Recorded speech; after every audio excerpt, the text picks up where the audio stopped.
What if your nightmares were warnings of something real? Take Shelter follows Curtis, a man plagued by visions of an apocalyptic storm. Are they delusions? Or a glimpse of the future? Join me as we break down this gripping story of fear, madness, and survival. The movie starts in Ohio with Curtis looking up at the massive cloud in the sky while standing in the rain. Puzzled because instead of the rain being water, it looks like engine oil, but it all turns out to be a dream, and the weather is actually beautiful. Then Curtis is having breakfast with his wife Samantha and his daughter Hannah, who has difficulty hearing, before heading to work. Curtis works at a construction company, while Samantha is a housewife who takes care of Hannah, but she also sews items to sell them at the Saturday market. In the afternoon, Samantha is sitting with some of her friends at home. The parents brought their children to play together, and one of them notices that Hannah is holding a dangerous piece of wood with nails in it. Samantha rushes outside to get Hannah away, because shouting warnings won't work due to her hearing loss. After a while, the rain becomes very heavy, so the workers have to stop working and go off to have a drink in the bar. At home, Samantha teaches Hannah the sign for storm, as they watch the rain through the window. After leaving the bar, Curtis gives his colleague and dear friend Dewart a ride home, and they chat briefly. Dewart mentions that he's living a great life, but Curtis admits that life isn't always rosy. Their conversation is interrupted by Zohur, his wife, who indirectly tells him to come in. Then Curtis checks on Hannah, while Samantha mentions that the girl still has issues communicating with kids her age. The next day, Curtis takes out the trash to prevent Hannah from touching anything dangerous. At that moment, a cloud appears in the sky, followed by a sudden lightning strike, causing Curtis's dog, Red, to start barking frantically. Curtis rushes to grab Hannah's hand, but the dog breaks free from the chain and attacks Curtis, biting him on the arm. Curtis then wakes up in his room, realizing it was another nightmare. During breakfast, Curtis can't stop thinking about the dreams that keep haunting him as if they were real. He sees Hannah playing with Red, gets worried, and pulls her away. When Samantha asks what's wrong, Curtis gets agitated and leaves the table without eating. Later at work, Curtis remains distracted, unable to stop looking at his arm during the meeting, because he still feels the pain from the dog's bite. Manager Jim is upset about the delay caused by the rain and wants them to catch up with the work today. On their way to the site, Curtis asks Dewart to help him take some extra equipment first. Then he takes a break and notices a flock of blackbirds flying strangely in the sky. He asks Dewart if he thinks it's unusual, but Dewart doesn't see anything. Because of the extra hours worked to catch up on delayed tasks, Curtis is late for Hannah's school meeting again and has to attend without taking a shower. At school, they learn more about sign language necessary for their kids, and Curtis realizes he needs more practice because he doesn't spend as much time with Hannah as Samantha does, and he's not familiar with enough words. After a while, it starts raining again. Curtis runs to get in the car with his daughter. The rain makes visibility difficult and they crash into another car. Curtis's head swells with blood, but Hannah is okay. At that moment, people appear outside the car and start smashing the glass. One is holding Curtis and the other kidnaps Hannah. Suddenly, Curtis wakes up screaming and realizes it was another dream. Afterwards, he goes downstairs looking exhausted. Samantha notices and worries, but Curtis dismisses it as a cold, asking her to take Hannah and go to the exhibition. Meanwhile, as Samantha is negotiating prices with the customers, Curtis takes out additional equipment he took from work. He makes pictures around the doghouse and then locks Red inside it, apologizing for not taking out the trash, but he got distracted by a door leading to a storm shelter. Curtis is searching for a key in an old jar, finds it, and goes inside to think of a new idea. Later that night, Samantha puts the money she earned from the exhibition with the vacation savings, asking why Red is locked outside. But Curtis gives her a vague answer. Their conversation about a gas leak affecting a small family fuels Curtis's paranoia. The next day, Curtis finds Hannah watching the storm from the window and is terrified when he sees a man standing outside, watching them. He immediately takes Hannah in his arms and runs to hide. The man tries to open the door, and suddenly the whole house starts shaking. Everything in the room floats in the air, and Curtis feels like he can't breathe. Then everything falls, and Curtis feels like he really can't catch his breath. But he wakes up from another nightmare.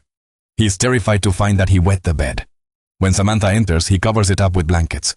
Curtis asks her for the doctor's number, and Samantha comes closer to comfort him. He snaps at her to move away so she won't see what he did to the sheets, then quickly apologizes, explaining that he's tired. However, he asks her to go to church today while he takes care of things at home.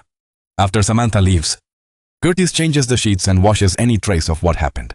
Afterwards, he takes Hannah to the library and keeps her occupied with a children's book while he searches for information about psychological illnesses.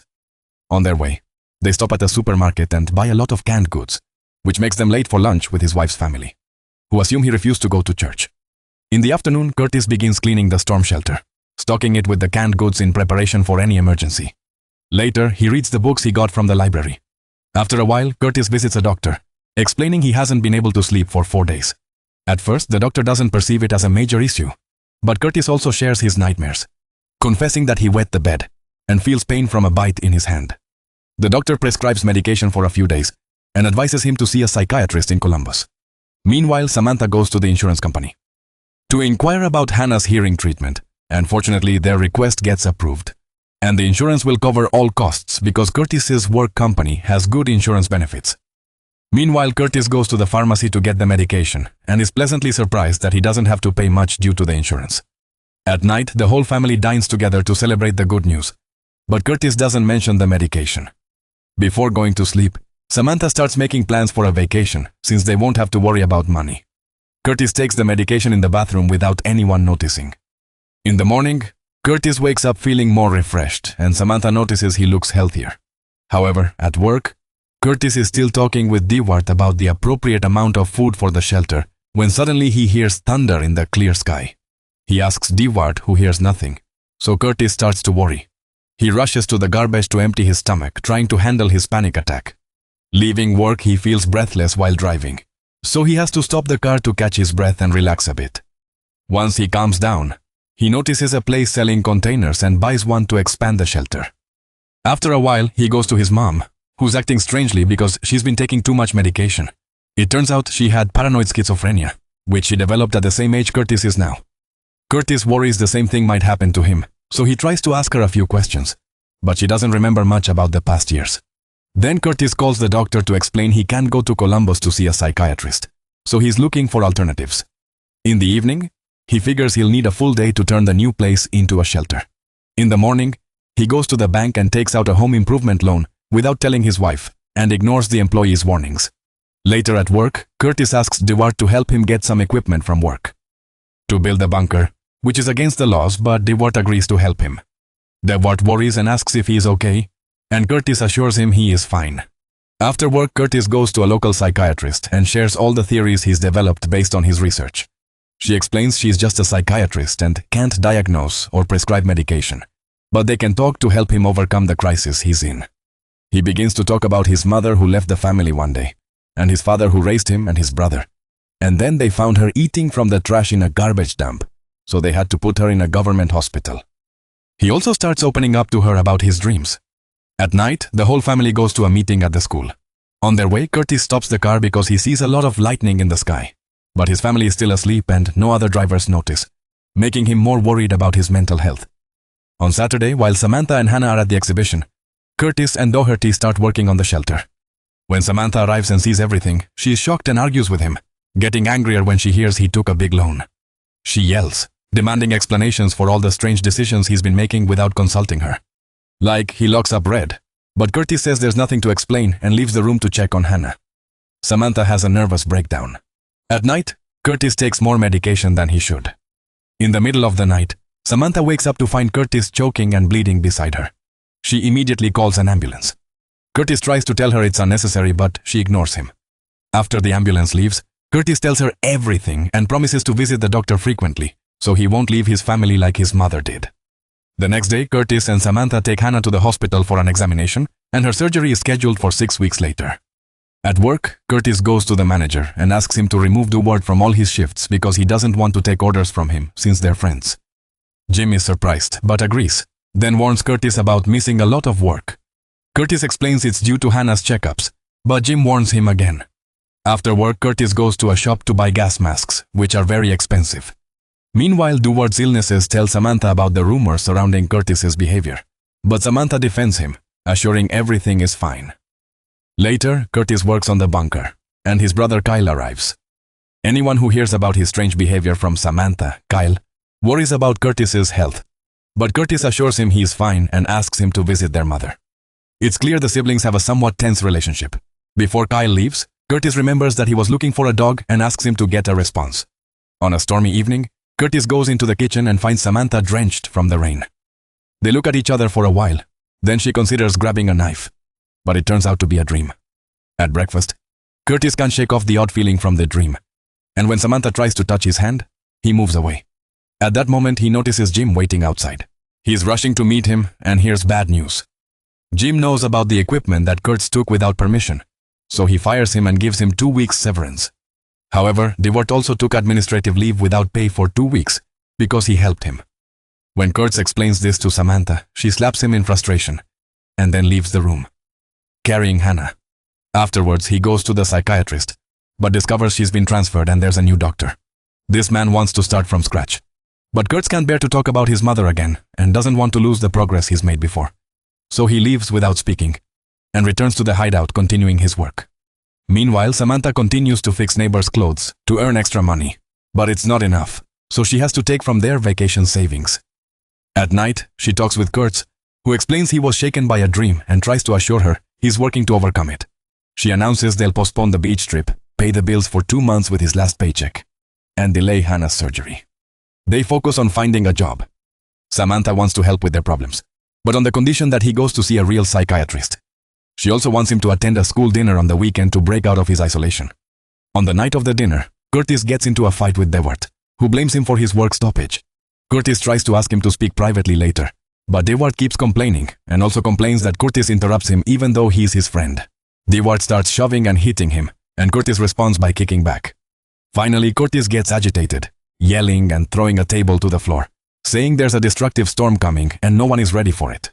He then has a nervous breakdown and Samantha takes the opportunity to leave with him. Sometime later, Curtis finds Hannah in the middle of the road and runs to get her. At that moment, birds appear in the sky, flying in a strange way.